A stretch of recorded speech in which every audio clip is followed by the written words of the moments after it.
안녕하세요. 책 속에 길이 있다. 책길입니다. 존 리의 금융문맹 탈출 3부에서는 존 리 대표님께서 많은 강연을 통해 들었던 질문들과 그에 대한 답변을 정리한 부분들이 있는데요. 그 부분들 중 제가 개인적으로 인상 깊었던 부분들을 정리하여 보았습니다. 그럼 3부 시작하겠습니다. 부자의 기준이 뭘까요? 돈으로부터 자유로운지 아닌지 그게 기준이죠. 돈이 없어서 비굴해질 필요 없고 부모님이나 가족이 아프면 선뜻 돈을 지원할 수 있는 거예요. 결국 돈에 대해서 유연해지는 겁니다. 우리는 돈으로부터 자유롭기 위해 미리 대비하고 자본이 일하게 하는 것을 깨달아야 합니다. 내가 기업을 위해 일함과 동시에 기업의 주식을 소유하는 것, 그게 자본주의자가 되는 것이고 부자의 마음가짐입니다. 부자가 되려면 주식 투자를 꼭 해야 하나요? 내가 누군가를 위해서 하는 노동에는 한계가 있기 때문에 누군가가 나를 위해서 일을 하도록 만들어야 합니다. 나의 돈이 날 위해 가장 열심히 일하게 하는 수단이 바로 기업에 투자하는 것이고, 기업에 투자한다는 것은 기업을 소유하는 것이며, 소유하는 방법은 주식을 사는 것, 즉 주식 투자예요. 내 노후의 경제적 자유를 위해서 주식에 투자하는 거죠. 기업은 계속 돈을 벌려고 노력하기 때문에 주식을 산다는 것은 한마디로 기업이 나의 노후를 위해 일하도록 만드는 것이죠. 주식은 언제부터 투자해야 하나요? 하루라도 일찍 시작하고 하루라도 늦게 파는 게 좋아요.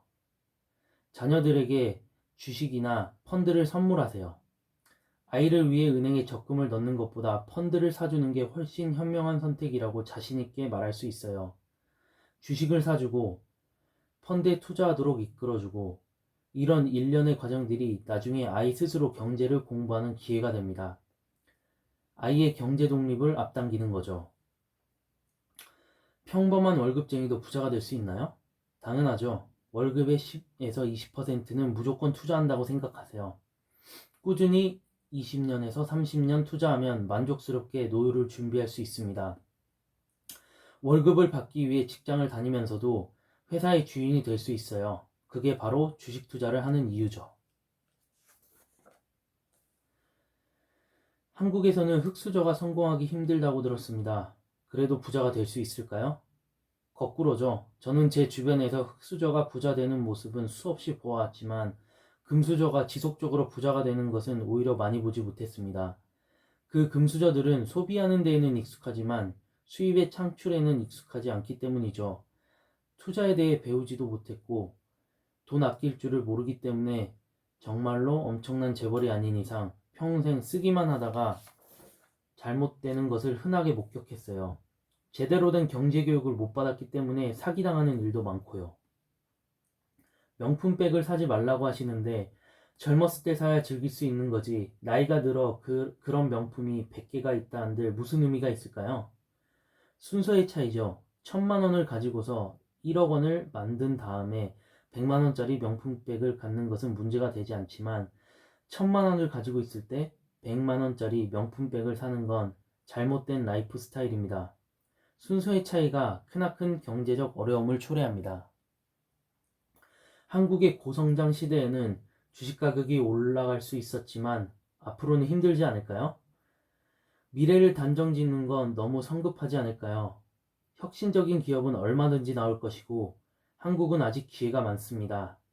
우리 부모 세대가 아이에게 돈을 가르치고 창업을 가르쳐야 합니다. 또한 우리가 금융문맹에서 빨리 탈출해야 아이들이 경제 독립이 빨라져요. 그리고 그 과정에서 더 혁신적이고 세계를 이끌어갈 기업이 나올 수 있는 거죠. 다행히 한국은 그러한 혁신적인 기업이 나올 수 있게 뒷받침할 자금이 충분합니다. 부동산에 투자되는 자금, 사교육비, 국민연금, 각종 기금, 퇴직연금 등 약 1천조 원에 달하는 엄청난 자금이 올바르게 투자되지 않고 있습니다. 주위에 주식 투자로 돈 벌었다는 사람을 거의 찾아볼 수 없습니다. 왜 그런가요? 주식 투자를 카지노에서 하는 도박처럼 생각하니까 그런 겁니다. 장기 투자를 하지 않고 자꾸 주식을 사고 팔고 했기 때문에 실패하는 것이죠. 누누이 말하지만 주식 투자는 기업의 가치를 찬찬히 살피고 장기 투자하는 것이 답입니다. 한국 기업의 지배구조는 문제가 많아 보이는데 주식에 투자해도 될까요? 맞습니다. 우리나라 기업의 지배구조는 개선할 점이 많습니다. 하지만 바로 그 때문에 한국의 주식은 디스카운트로 거래되고 있죠. 따라서 앞으로 그 점이 좋아진다고 가정하면 한국 주식은 매력적인 투자 대상입니다.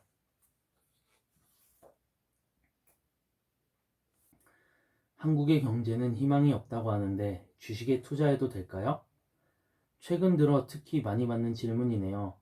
그런데 이런 질문은 우리나라를 너무 모르고 하는 소리입니다. 외국에서 살다 온 제 관점에서 보면 우리나라 같이 경쟁력 있는 나라가 없는데 주변에서는 다들 희망이 없다고 이야기해요. 대학교 졸업했는데 취직은 잘 안 되고 뭐 이런 나라가 다 있어? 이런 식으로만 생각하죠. 잘못된 교육의 폐해입니다. 이제부터라도 잘못된 교육과 부정적인 생각을 바꿔야 해요. 오히려 우리나라 주식시장은 웬만한 다른 나라들보다 훨씬 매력적입니다. 이 매력적인 시장을 어렵게 만들고 침체하게 만든 당사자는 다름 아닌 우리 국민 스스로입니다. 우리나라에서는 다들 주식 투자는 하면 안 된다고 말해요. 그렇다 보니 주식 가격이 다른 나라에 비해서 싼 편이죠. 왜냐고요? 주식 투자를 하는 사람이 적다 보니 주식 가격이 그만큼 저렴한 거죠. 대한민국의 펀더멘털이 안 좋아서가 아닙니다. 단지 사람들의 인식이 이런 상황을 만든 거예요. 따라서 투자자 관점에서 보면 지금 우리나라는 정말 매력적인 시장이에요. 주식 투자를 당연시하는 국민이 늘어나고 정부가 기업의 투명성을 높이는 노력을 게을리하지 않는다면 국내 기업들의 가치는 향상하게 되고 보다 많은 국민이 혜택을 보게 될 것이며 국가 경쟁력은 더 튼튼해질 수밖에 없는 선순환이 이루어집니다. 주식은 언젠가는 팔아야 하는 것이 아닌가요? 그렇죠. 주식을 팔아야 하는 몇 가지 경우가 있어요. 다만 주식을 파는 것은 예외 조항입니다. 그럼 예외는 어떤 경우일까요? 우선 회사의 가치에 비해서 주가가 지나치게 올랐을 때, 둘째, 꼭 사고 싶은 다른 좋은 주식이 생겼을 때, 셋째, 세상이 변해서 내가 매입한 주식에 해당 기업이 더는 성장하기 어려울 때 등입니다. 사람들은 대부분 주식을 사자마자 언제 팔까에 고민하고 안절부절 못합니다. 20% 오르면 얼른 팔아서 이익을 실현하고 20% 떨어지면 재빨리 손절매하는 것을 주식 투자라고 생각하는 사람들은 주식 투자를 마치 카지노에 가는 것과 같다고 생각하는 사람들입니다. 적정 주가는 어떻게 할 수 있나요? 미래를 예측하기는 힘들기 때문에 적정 가격을 예측한다는 것은 쉬운 일이 아닙니다. 어떤 시점에 똑같은 회사의 주식인데도 어떤 사람은 사고 어떤 사람은 팔지 않습니까? 결국은 내가 판단하는 거죠. 10년, 20년 후에 시가총액이 크게 늘어날 것을 예상하고 주식을 사기 때문에 지금 10% 싸냐 비싸냐 하는 건 큰 의미가 없어요. 가치 투자는 어떻게 하는 것인가요? 회사의 가치를 보고 투자하십시오. 시가총액, 영업보고서, CEO의 경영 스타일 등 기업의 가치를 보고 투자하는 거예요. 단기적인 그래프를 보고서 투자하는 것은 대체로 좋은 방법이 아닙니다. 그래프의 등락만으로는 미래의 가치를 절대 예측할 수 없거든요. 트레이더와 인베스터의 차이를 알아야 합니다. 트레이더들은 회사의 펀더멘털과는 무관하게 주식 매매할 때 단기간 가격만을 가장 중요한 요소로 여기는 반면 인베스터한테는 단기간의 주가 등락보다는 장기적으로 이 투자 기업이 성장할 것인가의 여부가 훨씬 중요한 매매 이유입니다. 여러분은 트레이더가 아닌 인베스터가 되셔야 합니다. 개인 투자자가 차트를 꼭 봐야 할 때는 언제인가요? 과거에 주식이 어떤 패턴으로 얼마나 오르고 내렸나를 알 수 있는 참고사항 정도로만 봐야 해요. 미래 가치를 알아볼 때는 매출액 등 다른 요인들을 보고 자신이 판단하는 겁니다.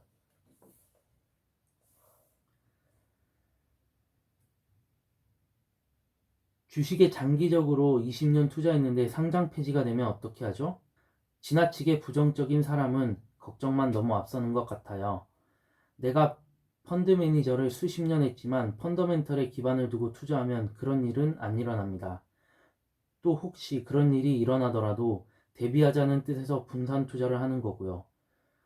분산에 투자했으면 한 군데 혹시 잘못되더라도 위험을 최소화할 수 있죠. 분산 투자를 좀 자세히 설명하면요. 간단하게 말하면 달걀을 한 바구니에 안 담는 것과 같아요. 한 종목이 잘못되더라도 내 재산 전체에 큰 문제가 없도록 여러 회사에 나눠서 투자하는 거죠. 만약 주식 투자에 별 경험이 없다면 여러 기업에 투자하기 위해서 펀드에 투자할 것을 권해드립니다. 주식 투자와 복리와의 관계를 이해하지 못하겠어요. 복리는 이자가 이자를 버는 겁니다. 이미 올린 수익이 다시 수익을 창출하는 거죠.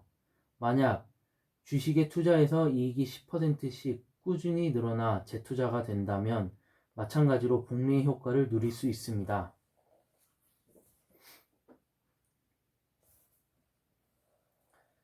어떨 때 손절매를 해야 하나요? 주식을 취득했다가 일정 부분 손해가 났다는 이유로 매도하는 것은 바람직하지 않습니다. 예를 들어 어떤 주식을 10만원에 샀는데 주가가 8만원이 됐다고 가정합시다. 이럴 때 주변에서 손절매하라고 이야기합니다. 내가 이 주식을 10만원에 살 때는 왜 샀을까요? 이 주식이 10만원의 가치가 있어서 산 거 아닌가요? 근데 8만원이 됐다고 해서 왜 팔죠? 만약 그 주식의 가치가 그대로 10만원이라면 가격이 8만원으로 떨어져도 큰 문제가 없습니다. 오히려 더 사야 하는 것 아닐까요? 얼마까지 떨어지면 손절매라고 이야기하는 것은 투자가 아니라 투기입니다. 결국 사람들이 주식 투자를 투자가 아닌 가격 맞추기로 생각하고 있다는 뜻이죠. 주식은 사고 파는 것이 아니라 모으는 겁니다. 10년, 20년을 보고 투자하는 거죠. 주식 투자에 실패하는 이유가 이런 아주 간단한 개념을 잊기 때문입니다. 기업의 가치, 펀더멘털을 보지 않고 가격 맞추기 게임 정도로 생각하기 때문이죠. 주가가 목표 수준까지 오르면 팔아야 하나요? 주식 가격에 도달했다고 해서 매도하는 것은 좋은 투자 방법이 아닙니다. 회사가 돈을 계속 잘 벌고 있다고 가정하면 목표 가격도 자꾸 상승하게 됩니다. 자, 10만원짜리 주식을 샀는데 목표 가격인 15만원까지 올랐다고 가정해보죠. 그러면 그 주식을 팔까요? 주식 투자는 10% 혹은 20%의 수익을 기대하고 하는 투자가 아닙니다. 10년 혹은 20년 후에 10배, 50배, 100배로 기업의 가치가 상승하기를 기대하는 장기 투자입니다. 주식 투자를 위해 꼭 갖춰야 할 것은 자신만의 확고한 투자 철학입니다. 주식 투자는 기업의 일부를 소유하는 것이라는 생각이 중요해요. 어떤 회사의 주식을 산다는 것은 오랫동안 그 회사가 발전할 때까지 기다리는 행위라는 것을 알고 투자해야죠. 가장 유리한 사람은 누구일까요? 바로 우리 아이들입니다. 10년을 기다릴 수 있고 20년도 기다릴 수 있고 30년도 기다릴 수 있죠.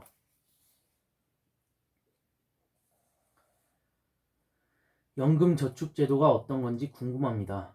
연금저축이란 것은 정말 좋은 제도예요. 한 사람당 해마다 최대 1,800만원까지 넣을 수 있고 그 중에서 400만원, 50세 이상의 경우 600만원, 납입금까지 13.2에서 16.5%를 세액공제를 받을 수 있습니다. 평범한 직장인이라면 1,800만원까지는 어려울지 몰라도 400만원은 충분히 채울 수 있는 금액입니다. 이렇게 좋은 혜택이 있는데 안 하는 게 오히려 이상한 거 아닌가요? 월급이 적다는 건 핑계에 불과합니다. 매일 커피값만 아껴도 충분히 가능해요. 커피값 아껴서 부자가 될 수 있다고 생각합니다. 퇴직연금을 주식에 투자해야 한다고 하셨는데 마지막 노후자금에 손실이 생기면 어떡하죠? 제가 봤을 때 퇴직연금은 수십 년 장기로 투자하기 때문에 손실을 볼 가능성은 별로 없습니다. 오히려 큰 수익을 낼 가능성이 훨씬 크죠. 반대로 30년 뒤에 원금 보장이라는 말은 그때가 되면 물가가 올라 있을 테니 돈의 가치는 오히려 줄어들게 되어 있습니다. 만약 퇴직연금이 마지막 보루라면 더더욱 돈이 나를 위해 일하게 해야 하죠.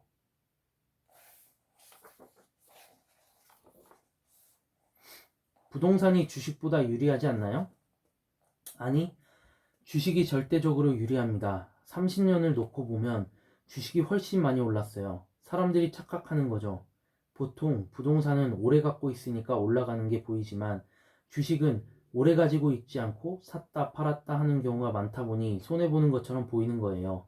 똑같은 기간, 똑같은 금액을 보유하고 있었다면 주식이 훨씬 많이 올랐을 거예요. 예를 들어 1998년에서 2018년까지 전국에 있는 아파트 가격은 168% 올랐습니다. 강남의 경우 좀 더 많은 238% 올랐고요. 그렇다면 같은 기간 동안 코스피는 어땠을까요? 종합지수가 343에서 2300이 됐습니다. 무려 568%가 오른 겁니다.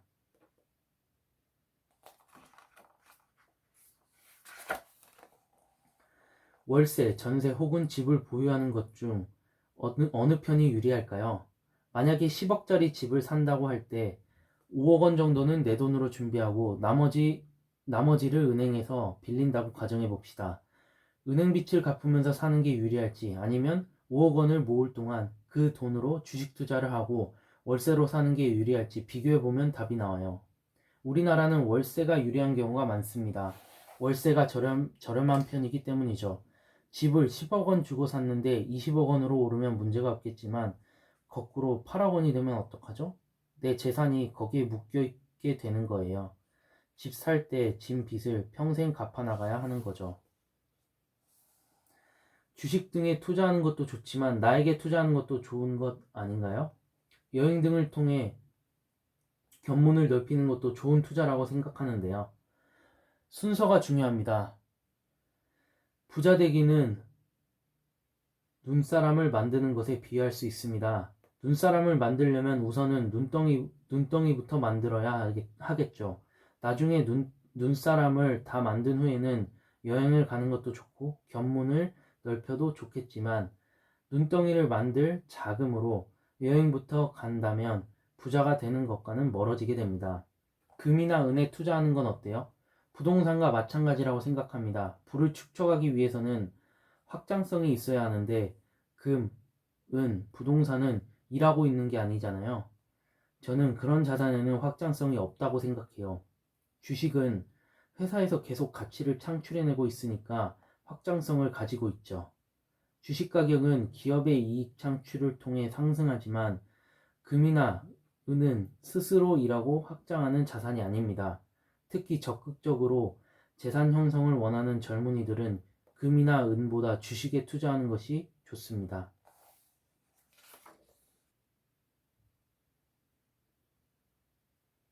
코로나19 사태가 장기화되면서 증시가 폭락하자 외국인 투자자는 대규모로 한국 주식을 팔고 국내 개인 투자자들은 이에 맞서듯이 대규모로 그 주식을 사들였다.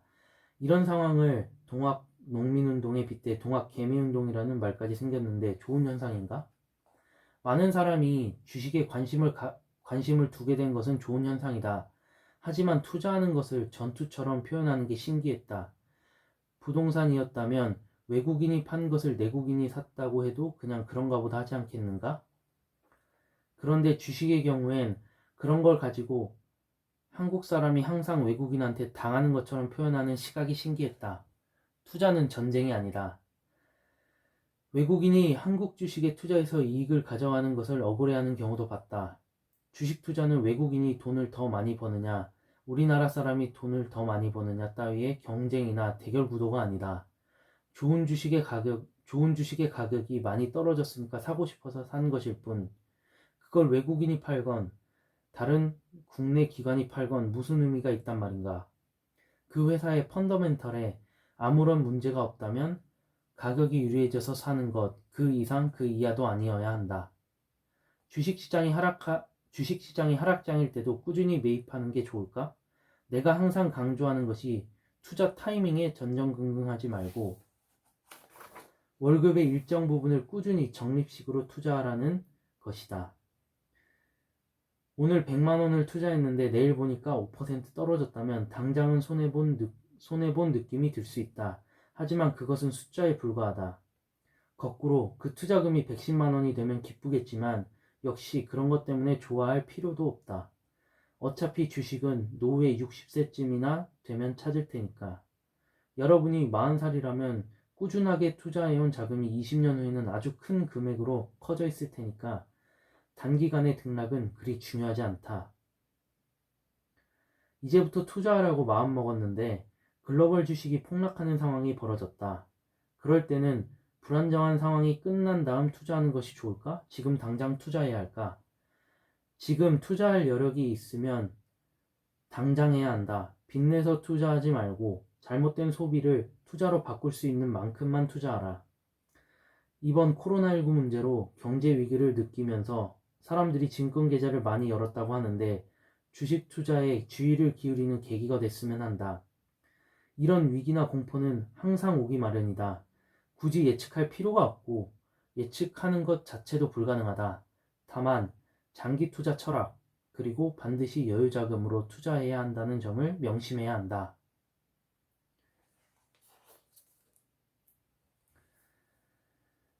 존리의 금융문맹 탈출 3부 마치겠습니다. 구독과 좋아요 부탁드리겠습니다. 감사합니다.